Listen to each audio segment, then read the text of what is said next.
السلام عليكم ورحمة الله وبركاته.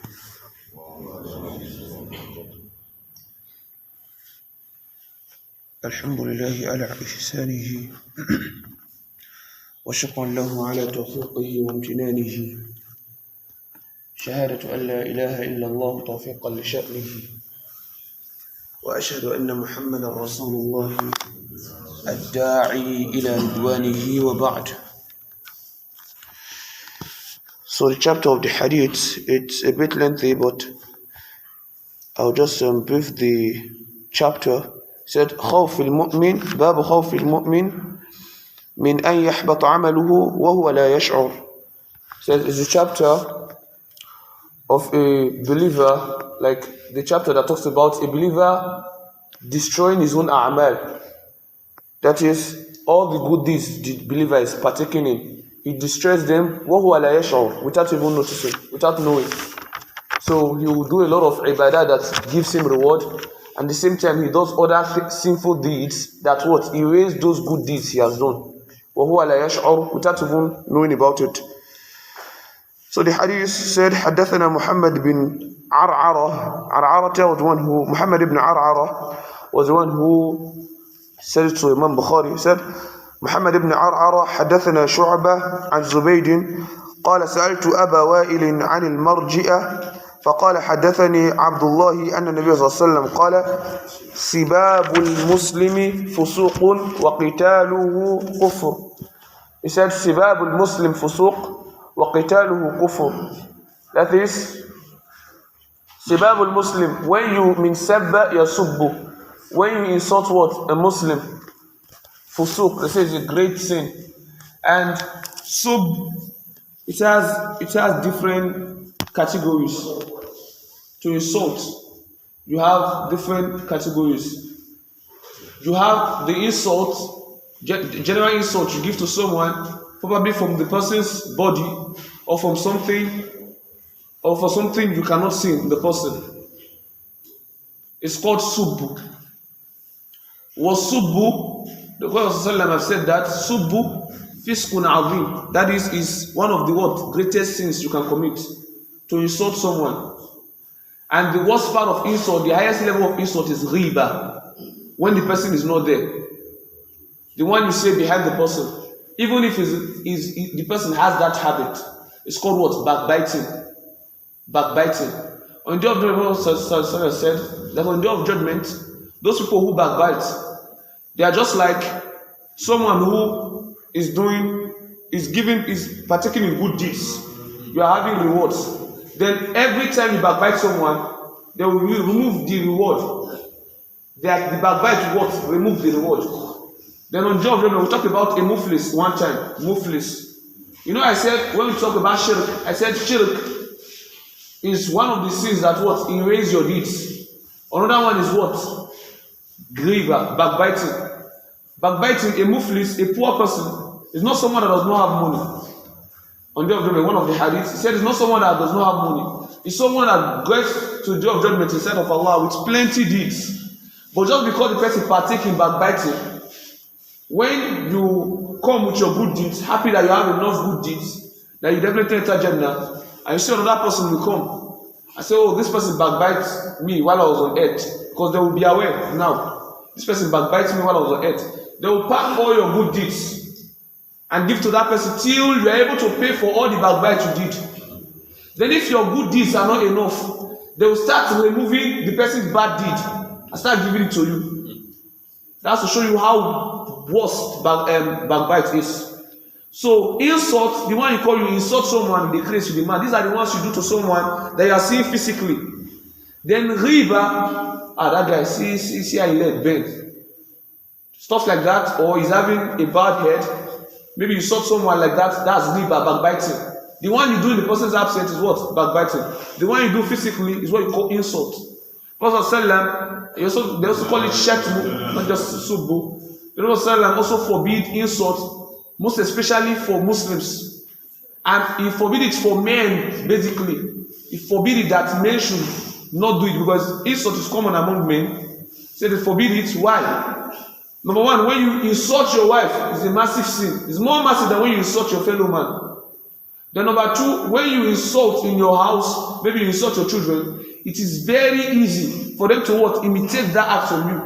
And that's how the insult becomes a generational something. The same way you do a good deed, that when someone take it from you and it keeps progressing like that, the same way you have the reward generationally. That's the same way when you do a bad deed and someone keeps doing it, even after your death, that's the same way you keep having the same for it.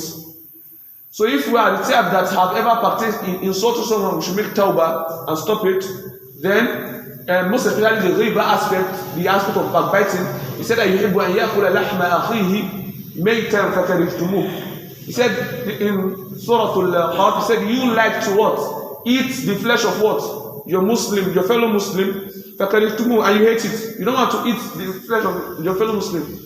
أَخِيهِ مَيْتًا. Now, that's, you don't want to eat the dead flesh. The same way you are backbiting someone, you are saying something bad about someone when in the person's absence, it's like you are eating the dead flesh of what? Your brother, your fellow Muslim, or the dead flesh of a person. If they ask you to eat the dead flesh of a person, you hate it, you won't want to do it. So that's the same thing you are doing while backbiting. So to try as possible to what? To avoid backbiting. They said, وَقِتَالُهُ كُفْرٌ. Then to fight or kill a fellow Muslim or your fellow human is what? Kufr. Is an aspect of disbelief. Disbelief. So the first part of qatl, killing, is what? Fighting. So the ayah says, وَإِن طَائِفَتَيْنِ مِنَ الْمُؤْمِنِينَ اقْتَتَلُوا فَأَصْلِحُوا بَيْنَهُمَا فَإِن بَغَتْ إِحْدَاهُمَا عَلَى الْأُخْرَى فَقَاتِلُوا الَّذِي تَبْغِي حَتَّى تَفِيءَ إِلَى أَمْرِ اللَّهِ. He said, وَإِن طَائِفَتَيْنِ مِنَ الْمُسْلِمِينَ اقْتَتَلُوا, that if two groups of Muslims fight, فَأَصْلِحُوا بَيْنَهُمَا. So let's say if two persons fight, you should what? If you see they are fighting, try to what? Reconcile them, try to settle the case. That's why Imam Bukhari, when he was explaining this ayah, he said he's advising Muslims to know how they give fatwa. That's students of knowledge to know how they give fatwa, how they advise imams and people, maybe elders, to know how they give judgments. So as what? Not to cause calamity between two Muslims and not to make someone kill another person. So they should be able to settle the case.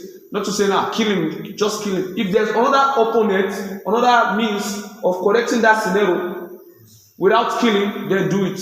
In as much as the person has not killed another person. If it's just a normal conflict, they see people fighting, try to settle the case to avoid what? Killing. So the ayah says, they should what? Settle them. Should settle the issue. فَإِن بَغَتْ إِحْدَاهُمَا عَلَى الْأُخْرَى. إن بغى أي إن قتلت إحداهما أو إن غلب إحداهما على الأخرى. That is, if one overpowers the other one by killing him, possibly like maybe this person has already killed this one, فَقَاتِلُ الَّذِي تَبْغِي. That person that has killed the other one, you should kill that one. Why? النَّفْسُ بِالنَّفْسِ. Yes, that is because when you kill someone, you will be killed. That's the law. There's no part two about it. That's one way that you have the halal killing totally. That's when you kill someone intentionally. You kill this person, you'll be killed. The only way you will not be killed is when you are about to be killed. Probably you are attacked. You are attacked unknowingly. And while you are defending yourself, probably the force of your defense kills the person. Then you are pardoned. You won't be killed. But when you intentionally out of conflict, you were fighting, for instance, and you kill this person, you that kill someone, you'll be killed. That's why we should avoid fighting as much as possible as Muslims. You that kill someone, you'll be killed. One of my ustads once told me something. He asked a question in class. He said, if we are 10 in this room, and there's someone who kills, and he killed one person, then we take the commandment of Allah that what? You know, when the person kills one person, how many are we remain in this room? We are left with what? 9 persons.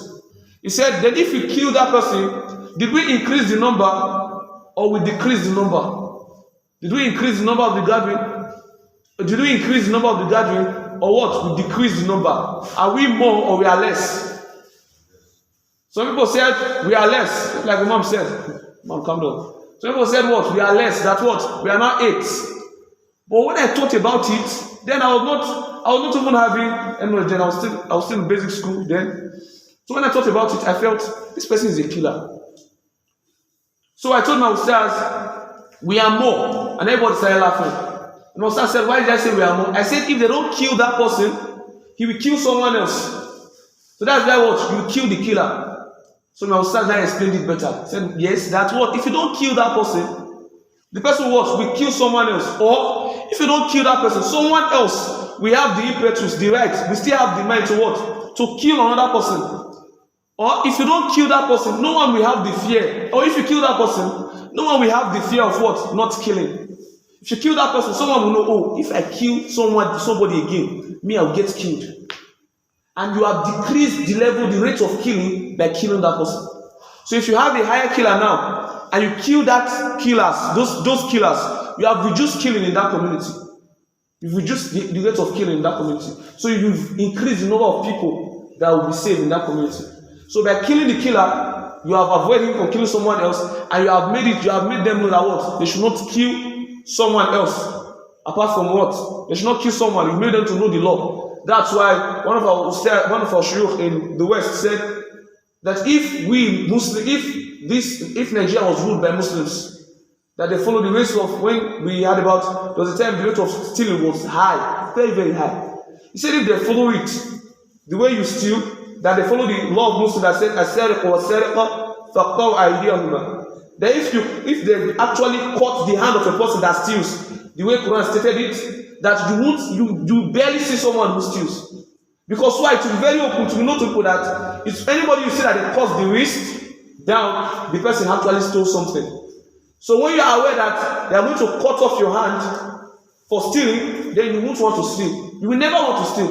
Why? Because it will be very open to everyone that your hand was cut off because you what? You stole something. So that's one thing about the law of Allah subhanahu wa ta'ala. So he said, you insulting someone is what? Fusuq is a big sin. وَقِتَالُهُ كُفُرٌ. That is, then you killing someone is kufur. It's not the kufur that takes you away from Islam, but it's actually a big help, a big way of disbelieving. They mentioned, to show you how high it is for killing a Muslim or killing a person, they mentioned it in an hadith among what? Shirk, among biggest sins. They said what? Kufur, killing is what? Is one of them. Is one of them. So that's why, as Muslims, we try to avoid killing, and we try to avoid the first stage of killing is what? Fighting. We try to avoid fighting. Not every time you just want to react, because your react might what?